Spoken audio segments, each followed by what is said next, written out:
নমস্কার বন্ধুরা, কেমন আছো সবাই? আশা করি তোমরা খুব ভালো আছো। আর তোমরা দেখছো ইউপিএসসি উইথ চিনুদা।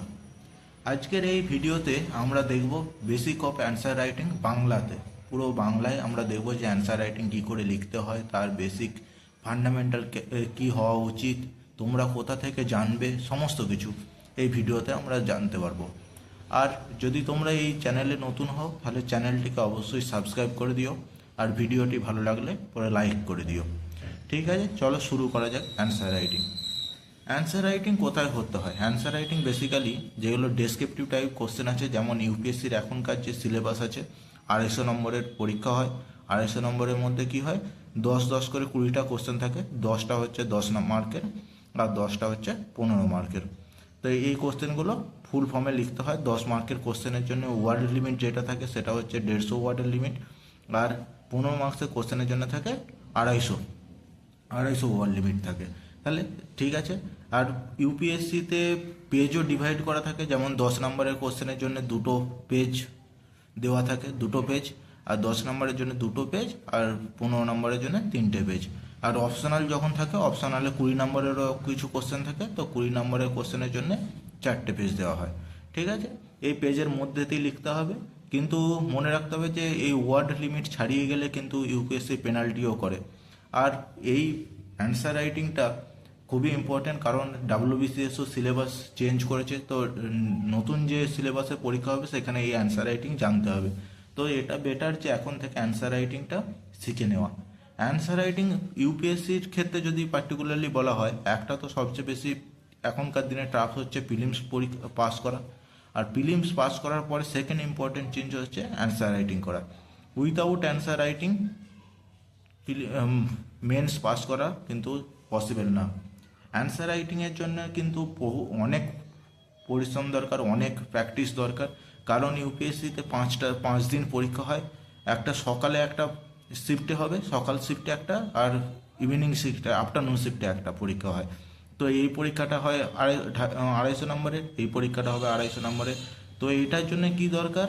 এটার জন্য দরকার একটা তো মেন্টাল স্ট্রেংথ দরকার, কারণ মনে করে সব কিছু লিখতে হবে 2টো পরীক্ষার জন্য। আর তার সঙ্গে ফিজিক্যাল স্ট্রেংথও দরকার, কারণ এই 3 ঘন্টা টাইমের মধ্যে 3 ঘন্টা টাইমের মধ্যে 50 পেজ লিখতে হয়, অ্যাপ্রক্সিমেটলি 50 পেজ লিখতে হয়।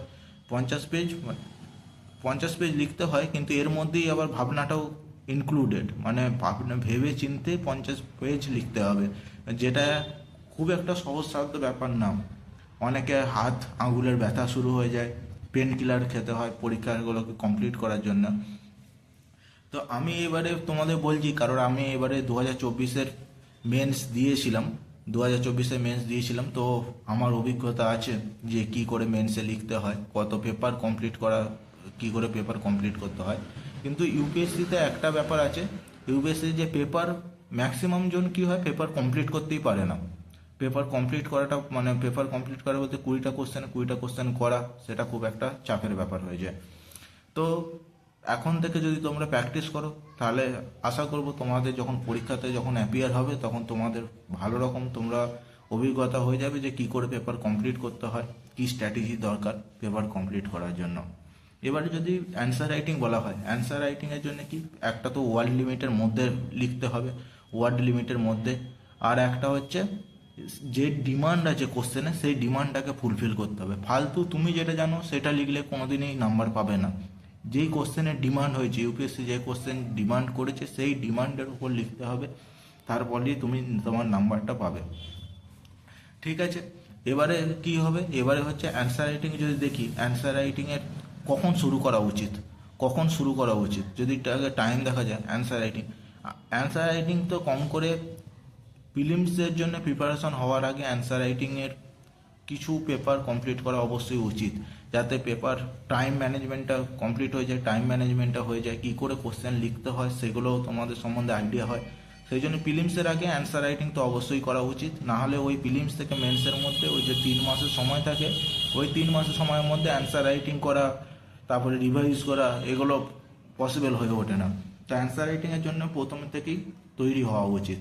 আর অ্যান্সার রাইটিংয়ের কিছু কিওয়ার্ড আছে, সেই কিওয়ার্ডগুলো কী করে জানবে, যেমন ডিসকাস আছে, অ্যানালাইজ আছে, ক্রিটিক্যালি অ্যানালাইজ, ক্রিটিক্যালি অ্যানালাইজ, এই সব কিওয়ার্ডগুলোর ওপর তোমাদের ফোকাস করা উচিত। যেমন ক্রিটিক্যালি অ্যানালাইজ কি, ক্রিটিক্যালি অ্যানালাইজ মানে হচ্ছে এর মধ্যে কিছু পজিটিভও থাকবে, কিছু নেগেটিভও তোমাকে লিখতে হবে। প্লাস যখনই পজিটিভ আর নেগেটিভ তোমাকে লিখতে হবে তখনই তোমাকে একটা ওয়ে ফরওয়ার্ড দিতে হবে, কারণ তুমি একটা অ্যাডমিনিস্ট্রেটিভ কাজ করবে, তোমাকে সবসময় সলিউশন বেস দিতে হবে। প্রবলেম তো সবাই জানে, প্রবলেম তো ইন্ডিয়াতে কমন, কিন্তু তোমাকে সলিউশনও দিতে হবে। যেখানেই কোনো কিছু প্রবলেম থাকবে, মানে কোশ্চেন বেসে যদি কোনো প্রবলেম থাকে, প্রবলেম যদি কোনো থাকে তো প্রবলেমের সঙ্গে প্রবলেম তো তোমাকে বলতেই হবে, তার সঙ্গে একটা এক্সট্রা পয়েন্ট যুক্ত করতে হবে ওয়ে ফরওয়ার্ড বলে। ওয়ে ফরওয়ার্ড বা সাজেশন একটা অবশ্যই যুক্ত করা যাবে। তাই এই ওয়ে ফরওয়ার্ডটা যুক্ত করারও আবার কিছু নিয়ম আছে। যেমন যদি 10 মার্কের কোশ্চেন হয়, 10 মার্কের কোশ্চেনে ধরো কোনো কিছু বলে দিল ক্রিটিক্যালি অ্যানালাইজ করো, ক্রিটিক্যালি অ্যানালাইজ করো, তাহলে 10 মার্কের কোশ্চেনে তো তুমি একটা পজিটিভ লিখলে নেগেটিভ লিখলে তাতেই পেজ খতম হয়ে যাবে। তাহলে তখন যে ওয়ে ফরওয়ার্ডটা হবে, ওয়ে ফরওয়ার্ডটা তোমাকে কনক্লুশনে লিখে দিতে হবে ওয়ে ফরওয়ার্ডটা। আর যদি 15 নম্বরের কোশ্চেন হয় তাহলে 15 নম্বরের কোশ্চেনেতে তুমি ওয়ে ফরওয়ার্ড, 15 নম্বর কোশ্চেনে ওয়ে ফরওয়ার্ডের জন্য তুমি আলাদা একটা কলাম বা আলাদা একটা হেডিং দিয়ে লিখতে পারো, কারণ ওইখানেতে জায়গা বেশি থাকে আর 15 নম্বরে এরকম করে অ্যাড্রেস করা উচিত। এবারে ব্যাপার হচ্ছে যদি আমি পেজ দেখি, মেনলি ফর্ম হচ্ছে আইবিসি, ইন্ট্রোডাকশান, বডি, কনক্লুশন। ইন্ট্রোডাকশানে কী লিখবে, ইন্ট্রোডাকশান কী করে হয়, কোনো যদি একটা কোশ্চেনে যদি ইন্ট্রোডাকশান দেখা হয়, ইন্ট্রোডাকশান কী কীভাবে হতে পারে। ইন্ট্রোডাকশান বেসিক্যালি হয়, ইন্ট্রোডাকশান বহু রকমভাবে শুরু করা যায়। একটা হচ্ছে ডেফিনেশন বেস ইন্ট্রোডাকশান হয়, ডেফিনেশন বেস ইন্ট্রোডাকশান হয়। একটা হয় ডাটা বেস ইন্ট্রোডাকশান হয়, ডাটা বেস ইন্ট্রোডাকশান হয়। আর একটা হয় কি, আর একটা হচ্ছে current affairs base introduction, current affairs base introduction.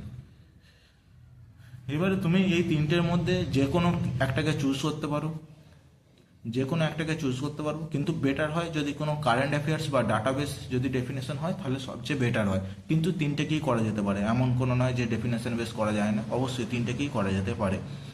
ডাটাবেসও করতে পারো, কারেন্ট অ্যাফেয়ার্স বেস হলে আরও ভালো হয়।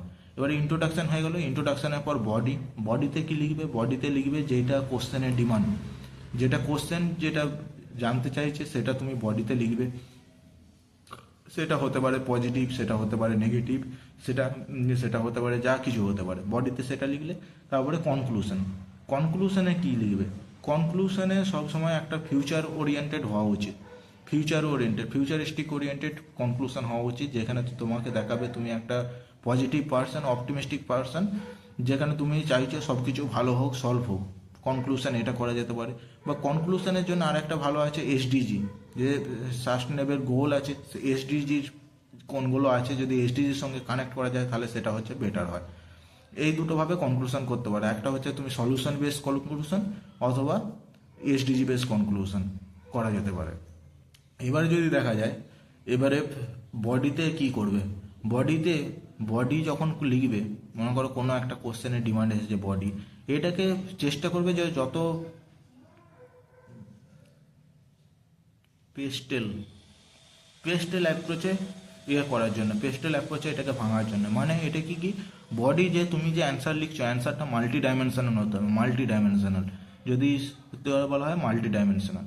পেস্টেল মানে আর কিছুই নয়, environment, personal, polity, science, technology, এই এনভায়রনমেন্ট, লিগাল, এসব নিয়ে, সব কিছু নিয়ে, সোসাইটি, সব কিছু নিয়ে, মানে মাল্টি ডাইমেনশন হবে। তুমি একটাকে এনভায়রনমেন্টাল ফ্যাক্টর দেখিয়ে দিলে, একটা জিওগ্রাফিক্যাল ফ্যাক্টর দেখিয়ে দিলে, একটা সোসাইটিক্যাল ফ্যাক্টর দেখিয়ে দিলে, একটা সায়েন্সটিক ফ্যাক্টর দেখিয়ে দিলে, তাহলে সেটা হচ্ছে সবচেয়ে বেস্ট অ্যান্সার হয়। যত মাল্টি ডাইমেনশন হবে, যত পেপারগুলোকে কানেক্ট করতে পারবে, মানে GS1 পেপার লিখছো সেখানের সঙ্গে তুমি যদি GS3 কানেক্ট করতে পারলে, বা GS2 কানেক্ট করতে পারলে, বা GS2 পেপারের সঙ্গে GS1 কানেক্ট করতে পারলে, এই কানেকশানটা হচ্ছে সবচেয়ে বেশি ইম্পর্টেন্ট। যত তুমি কানেক্ট করতে পারবে তত তোমার বেটার হবে, যে নাম্বার ভালো আসবে আর বেটার সেখানে চান্স বাড়বে।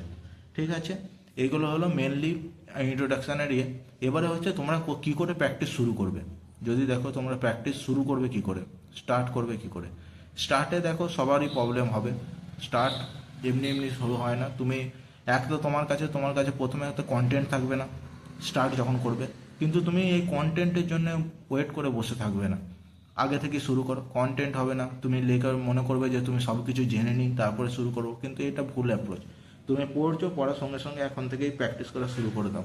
তুমি এর জন্য কী করতে পারো, ধরো একটা চ্যাপ্টার পড়লে, ধরো কোনো একটা চ্যাপ্টার পড়লে, সে কোনো এনভায়রনমেন্টালে কারেন্ট ইস্যু সম্বন্ধে একটা চ্যাপ্টার, কারেন্ট ইস্যু সম্বন্ধে একটা চ্যাপ্টার পড়লে, ঠিক আছে। এই চ্যাপ্টারটার কোনো কিছু একটা পড়ে সেটাকে বুঝলে, বুঝে সেখান থেকে দেখো সেই চ্যাপ্টার থেকে পিওয়াইকিউ কিছু এসেছে নাকি, পিওয়াইকিউ কিছু এসেছে নাকি। পিওয়াইকিউ যদি আসে সেটাকে তুমি লেখার চেষ্টা করো। তুমি লিখলে, লেখার পরে কী করবে, তুমি এটাকে গুগলে সার্চ করো, দেখবে অনেক ইনস্টিটিউশনের ভালো ভালো মডেল অ্যান্সার দেওয়া থাকে। তাদের যে কোনো একটাকে ফলো করে তুমি দেখো তারা কি লিখেছে আর তোমার মধ্যে কি কমি মানে কি কম জিনিসটা রয়ে গেছে, সেটাকে তুমি অ্যানালাইজ করো, অ্যানালাইজ করে সেটাকে মেকআপ করার চেষ্টা করো। এইভাবে ধীরে ধীরে আপগ্রেড করতে লাগবে। আর একটা হচ্ছে পিওয়াইকিউ অ্যান্সার রাইটিংয়ের ভালো সোর্স হচ্ছে toppers copy. Toppers copy, toppers copy যদি দেখো, টপার্স কপি এবারে হচ্ছে ব্যাপার হচ্ছে টপার্স কপি পাবে কোথায়। টপার্স কপি পাবে হচ্ছে যে কোনো যে যত ইনস্টিটিউট আছে সবাই আমরা তাদের অ্যাডভার্টাইজ করার জন্য টপার্স কপি দিয়ে থাকে।